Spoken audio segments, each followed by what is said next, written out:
Curious George, first day of school.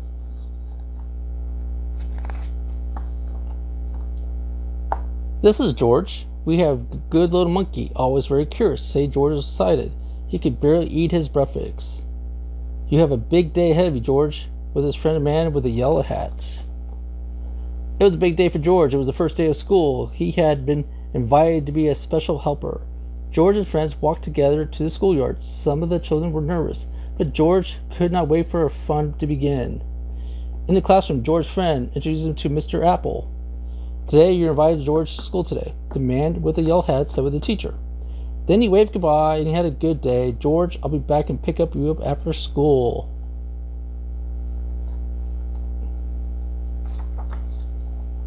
The children were excited to have a monkey in the class. George, going to be our special helper.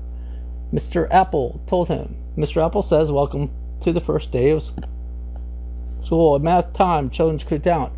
And what the helper was, a story time George in the book.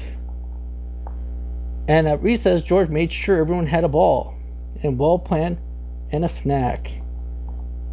After George lunch, Apple caught playing with brushes. George saw red, yellow, blue, and blue paint. 3 colors were not very many. George was curious. Could he help make more colors? First, George mixed red, blue to make purple. Yay! Next, George mixed red and yellow to make orange. Yay!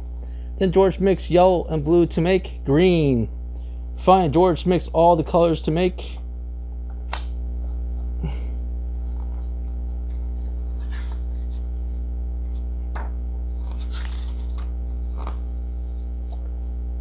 a big mess.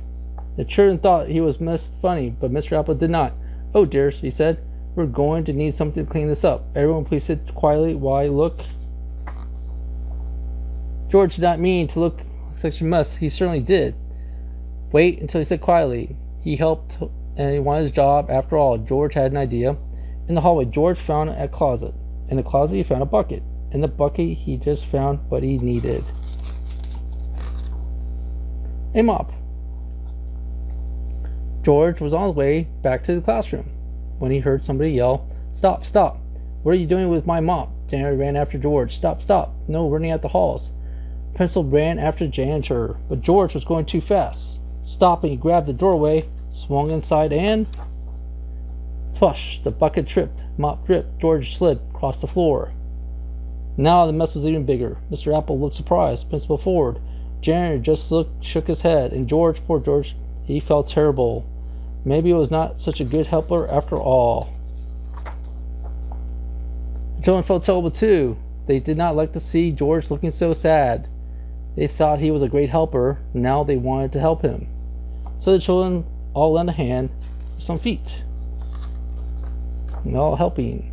And before anyone knew it, the mess was gone. That little monkey sure is helpful, the janitor said. It looks like Mr. Apple is a whole class full of helpers, the principal added. At the end of the day, when George's friend arrived to pick him up, Mr. Apple said, "Thank you for all your help, George. We hope you all could come help us again." The children cheered, and they hoped George would come again too. George waved goodbye to his new friends. What a great day he had been. He could not wait to come back to school.